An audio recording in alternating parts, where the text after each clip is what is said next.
గుంటూరులో ఏఈఎల్సీ ఎన్నికలను వెంటనే నిర్వహించాలని డిమాండ్ వ్యక్తమైంది. లార్జ్ సెంటర్లోని ఏఈఎల్సీ ప్రధాన కార్యాలయం వద్ద రెవరెండ్ డేవిడ్ నెల్సన్ బాబు తదితరులు మీడియాతో మాట్లాడారు. గత కొన్ని నెలలుగా ప్రెసిడెంట్ ఎగ్జిక్యూటివ్ కౌన్సిల్ లేకపోవడంతో సమస్త కార్యకలాపాలు నిలిచిపోయాయని తెలిపారు. పాస్టర్ సస్పెన్షన్, బదిలీలు, ప్రమోషన్ల వంటి సమస్యలు పెండింగ్లో ఉన్నాయని చెప్పారు. త్వరలో ఎన్నికలు నిర్వహించి ఏఈఎల్సీని గాడిలో పెట్టాలని విజ్ఞప్తి చేశారు. మా యొక్క బాధను విన్నవించుకోవడానికి వచ్చాం. అయితే వారు నో అపాయింట్మెంట్స్ అన్నారు.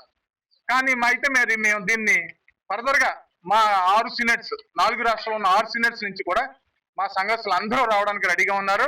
మేమందరం వచ్చి ఒకరోజు ఖచ్చితంగా మేము దీని మీద సార్కి విన్నవించుకోవడం, అలాగే కాదు అన్న పక్షంలో మేము కోర్టు వారి దగ్గర ఆల్రెడీ 12 కేసులు ఉన్నాయి సార్. కానీ ప్రభుత్వం కూడా దీంట్లో కొంచెం స్టెప్ తీసుకుని మా యొక్క బాధని తెలుసుకుని, అంటే మేము విన్నవిస్తాం, తెలుసుకుని ముందుకు వచ్చి మాకు కొంచెం సపోర్ట్ చేయాలని కోరుకుంటున్నాం.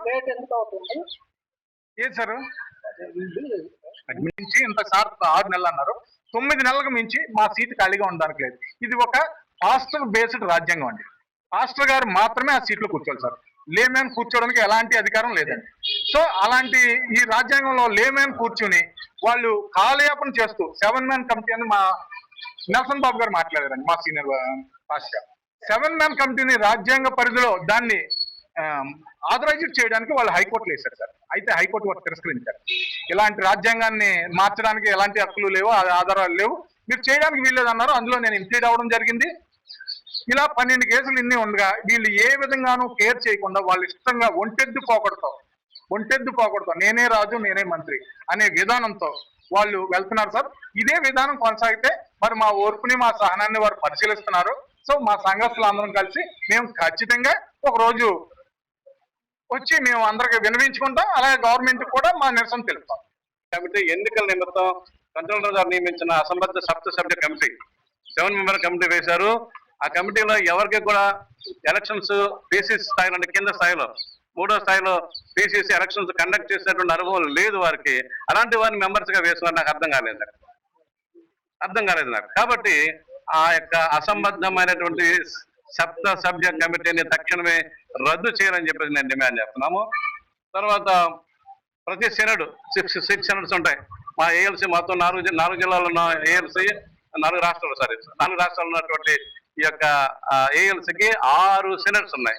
6 సెనెడ్స్ అధికారులు ఉంటారు. అది రద్దు చేశారు. పూజ చేశారు. ఇప్పుడు అక్కడ గవర్నెన్స్ లేదు, అక్కడ పరిపాలన లేదు. అది కూడా వీళ్ళే చేస్తారు. కాబట్టి నేను ఏమంటానంటే మీరు ఒక తాత్కాలిక సభను ఏర్పాటు చేసి సెనెడ్ అడ్మినిస్ట్రేషన్ చేయండి. వారితో మీరు సహకరించండి, వారు మీరు సహకరిస్తారు. ఎవరెక్కడ దొంగలోనో గొండాలో ఎవరు లేరు ఇక్కడ. కాబట్టి మమ్మల్ని గౌరవించండి, మమ్మల్ని రెస్పెక్ట్ ఇవ్వండి, దాన్ని విల్ రెస్పెక్ట్ యూ. ఆ విధంగా మరి సెనెడ్ లో ఉండేటువంటి పరిపాలన పునరుద్ధరించాలని చెప్పేసి ఎన్నికలకు మరి మార్గం సుగమం చేయాలని చెప్పేసి డిమాండ్ చేస్తున్నాం. అలాగే ఏఎల్సీ కార్యాలయంలో ఇందాక నేను చెప్పినట్టుగానే కొందరిని అనుమతించే పక్షపాత ద్వారంతో కొందరిని బయటకు తోలేసేటువంటి విధానం మారాలి. న్యాయబద్ధంగా ఉండండి. మొదటి నుంచి జరుగుతుంది. బిగినింగ్ నుంచి మీరు వచ్చినప్పటి నుంచి అలాగే చేస్తున్నారు. ఇది పద్ధతి కాదు, ఇది చర్చ, ఈ దేవుని సంఘం, ఇది అందరూ సమానంగా ఉంటాం. ఇక్కడ ఎక్కువ తక్కువ ఉండదు.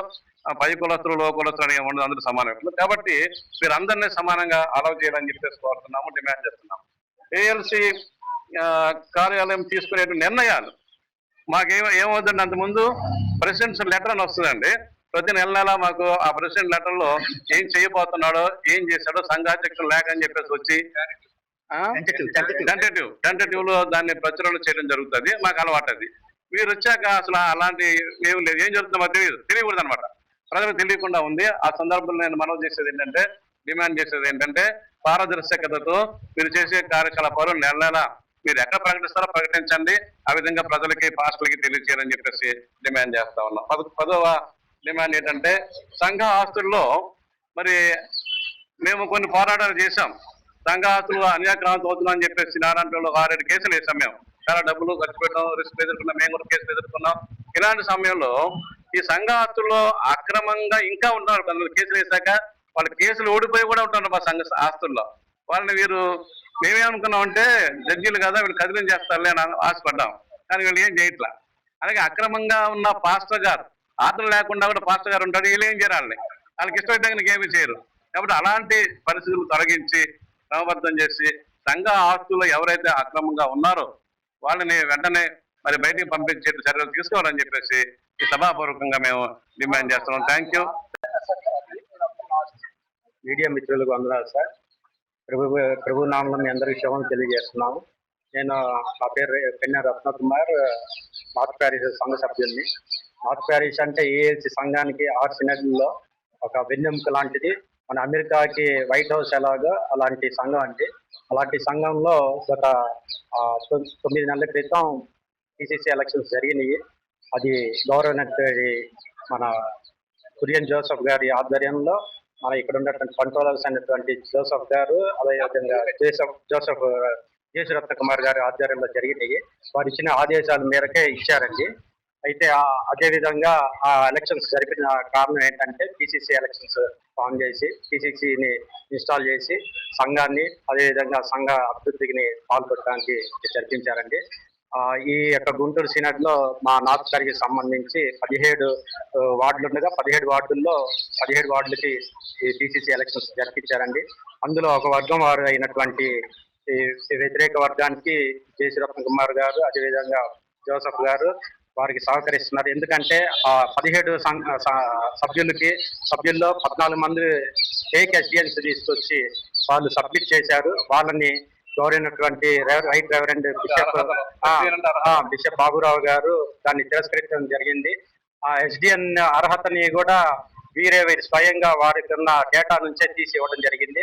ఇప్పుడు వారిని తీసేయడం వల్ల మళ్ళీ వాళ్ళు వీళ్ళని అర్హులే అని చెప్పేసి మళ్ళీ వాళ్ళు ఇన్స్టాల్ చేయడం కోసం ఈ ఎలక్షన్స్ కూడా పొడిగింపు చేస్తున్నారు. అయితే ఒక విధానికి ఒక వర్గానికి కొమ్ముగా అయ్యటం ఇది కరెక్ట్ కాదు. న్యాయదేవతలే న్యాయాన్ని తిరస్కరించి న్యాయాన్ని చేయకుండా అన్యాయం చేస్తున్నారు. అదేవిధంగా ఆ సంఘానికి ఉన్నటువంటి అకౌంట్స్ ని కూడా వాళ్ళ ఆధ్వర్యంలోనే గత 9 నెలలుగా పెట్టుకొని వాళ్ళు ఆపరేట్ చేస్తున్నారు.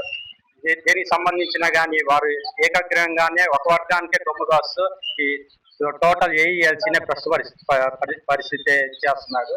సో వీళ్ళు ఏంటంటే వారికి సంబంధించింది 6 నెలల వరకే వారికి టైం ఇచ్చారు. కానీ వాళ్ళు ప్రొలాంగ్ చేసుకుంటూ వాళ్ళే నేనే రాజు నేనే మంత్రి లాగా వాళ్ళే ఈ యొక్క టోటల్ ఏఈఎల్సీని వారికి ఇష్టమైన చేతులకి అప్పగించి ఏఈఎల్సీని కొలాబ్ చేయడం కోసమే కొమ్ము కాస్తున్నారు.